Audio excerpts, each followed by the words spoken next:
স্বভাবগতভাবেই কেউ খুঁতখুঁতে প্রকৃতির, পরিষ্কার পরিচ্ছন্নতার ব্যাপারে অন্যদের চেয়ে বেশি মনোযোগী। খেতে বসার আগে গ্লাস ও প্লেট কয়েকবার পরিষ্কার করে, দরজায় তালা লাগিয়ে বার কয়েক টেনে নিশ্চিত হয়ে নেয় আসলেই তালাটা লেগেছে কিনা। অনেক ক্ষেত্রে ব্যক্তির চরিত্রের বৈশিষ্ট্য এগুলো।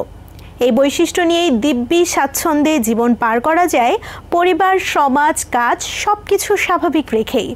তবে এ জাতীয় ব্যাপার যখন মাত্রাতিরিক্ত হয়ে যায়, দীর্ঘ সময় নষ্ট করে, দৈনন্দিন কাজকর্ম ব্যাহত করে, তখন তার রোগের পর্যায়ে চলে গেছে কিনা তা পর্যালোচনার প্রয়োজন। সূচিবাই শব্দটির সঙ্গে আমরা অনেকেই পরিচিত। প্রবল সূচিবায়গ্রস্ততাকে চিকিৎসা বিজ্ঞানের ভাষায় বলা হয় অবসেসিভ কম্পালসিভ ডিসঅর্ডার, সংক্ষেপে ওসিডি। তবে সূচিবাই বলতে বেশিরভাগ মানুষ যা বোঝে তা ওসিডির অনেকগুলো ধরনের একটি মাত্র। ওসিডিতে আক্রান্ত ব্যক্তি যেসব সমস্যায় ভোগে সেগুলোকে মোটা দাগে দুভাগে ভাগ করা যায়, অবসেশন ও কম্পালসেশন। অবসেশন বলতে বোঝায় একই চিন্তা, ছবি বা তাড়না বারবার মনে ফিরে আসা।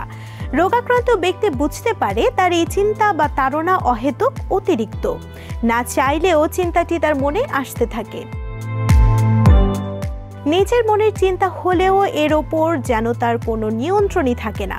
সে চিন্তা, ছবি বা তাড়নাটি মন থেকে সরাতে চেষ্টা করে, কিন্তু ব্যর্থ হয়। চিন্তার কারণে বা চিন্তার সরাতে ব্যর্থতার কারণে আবার তার মধ্যে অস্থিরতা ও উদ্বেগের সৃষ্টি হয়। এই চিন্তা সাধারণত পরিষ্কার পরিচ্ছন্নতা, সন্দেহ, ধর্মীয় বিষয়গুলো নিয়েই বেশি হয়। কারো কারো মনে নির্দিষ্ট সংখ্যকবার গণনা বা নির্দিষ্ট শব্দ বিষয়ক অবসেশনও হয়। অন্যদিকে কম্পালশন বলতে বোঝায় একই কাজ বা আচরণ বারবার করা। সাধারণত একই চিন্তার পুনরাবৃত্তির ফলে রোগী একই কাজ বারবার করতে থাকে। যেমন কোনো ব্যক্তির মনে হতে থাকে তার হাতে ময়লা লেগে আছে, সে একবার ভালো করে হাত ধুয়ে নিল, কিন্তু মনে ওই চিন্তা বারবার আসতেই থাকলো যে তার হাতে ময়লা রয়েই গেছে বা পরিষ্কার হয়নি, ফলে সে বারবার হাত ধুতেই থাকে। যদিও রোগী বুঝতে পারে হাতে আসলে ময়লা নেই, তারপরেও ওই চিন্তা বন্ধ করতে পারে না এবং চিন্তার কারণেই আবারও হাত ধুতে হয়।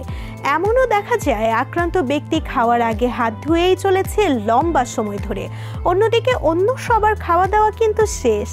পরিষ্কার পরিচ্ছন্নতা জনিত অবসেশনের কারণে অনেকের প্রতিদিন কয়েক ঘন্টার সময়ও লেগে যায় গোসল করতে। ওসিডিতে আক্রান্ত কোনো রোগীর শুধু অবসেশন থাকে, আবার অনেক রোগীর অবসেশন ও কম্পালসেশন দুটোই থাকে। ওসিডি রোগটির নির্দিষ্ট কোনো কারণ বলা যায় না, তবে এই রোগের আক্রান্ত ব্যক্তির মস্তিষ্কে সেরোটোনিন নামে এক ধরনের রাসায়নিকের তারতম্য দেখা যায়। এছাড়াও জন্মগত, জিনগত, ব্যক্তিত্বের সমস্যা, অবস্থাগত, শেখা আচরণ সহ নানা কারণ দায়ী এই রোগের জন্য। পাশাপাশি বিশ্বাস, মূল্যবোধ, বিষণ্ণতা, সামাজিক ভয়, অ্যালকোহলিজম, মাত্র অতিরিক্ত দুশ্চিন্তা, ফোবিয়া, প্যানিক ডিসঅর্ডার, খাদ্যাভ্যাস সহ এমন নানা বিষয়ের সঙ্গে সম্পর্ক রয়েছে এই রোগের। ওসিডি একটি দীর্ঘমেয়াদী কিন্তু নিয়ন্ত্রণযোগ্য রোগ। এই রোগের বিজ্ঞানসম্মত চিকিৎসাও রয়েছে। রোগের উপসর্গ ও তীব্রতা ভেদে ওষুধ ও সাইকোথেরাপি দুভাবেই চিকিৎসা করা হয়। অনেক রোগের জন্য ওষুধ, আবার কারোর জন্য কগনিটিভ বিহেভিয়ার থেরাপি পদ্ধতিতে ভালো ফল পাওয়া যায়। অনেক ক্ষেত্রে রোগী উপসর্গগুলো অন্যের কাছ থেকে লুকিয়ে রাখতে চেষ্টা করে। তারা সাইকিয়াট্রিস্টের কাছে পরামর্শ নিতে যায় না অথবা দ্বিধাবোধ করে। অথচ সময় মতো সঠিক চিকিৎসার মাধ্যমে এই রোগ নিয়ন্ত্রণে রেখে স্বাভাবিক জীবনযাপন করা সম্ভব। তাছাড়া এই সমস্যা থেকে পরিত্রাণ পেতে পর্যাপ্ত ঘুম, নিয়ন্ত্রিত জীবনযাপন, সঠিক খাদ্যাভ্যাস, নিয়মিত ব্যায়াম করা প্রয়োজন। পাশাপাশি সেরোটোনিন সমৃদ্ধ খাবারগুলো নিয়মিত খাওয়া উচিত। তবে মিষ্টি জাতীয় ক্যাফেইনযুক্ত খাবার যেমন চকলেট, চা, কফি, কোমল পানীয়, অ্যালকোহল ও প্রসেসড খাবার থেকে বিরত থাকাই ভালো। তবে অবসেশন একটি নির্দিষ্ট মাত্রায় থাকা ব্যক্তির জীবনে অনেক সুফল বয়ে আনে এবং এই ধরনের ব্যক্তিত্বের লোক বেশ গোছানো স্বভাবের হয়। যে কোনো ব্যাপারে সম্পূর্ণভাবে ওয়াকিবহাল হয়ে সঠিক সিদ্ধান্ত নেয়, দায়িত্ব সঠিকভাবে পালন করেন এবং প্রতিটি কাজ সুনিপুণভাবে সম্পন্ন করেন। তাই নির্দিষ্ট মাত্রায় অবসেশন একটি গুণও বটে।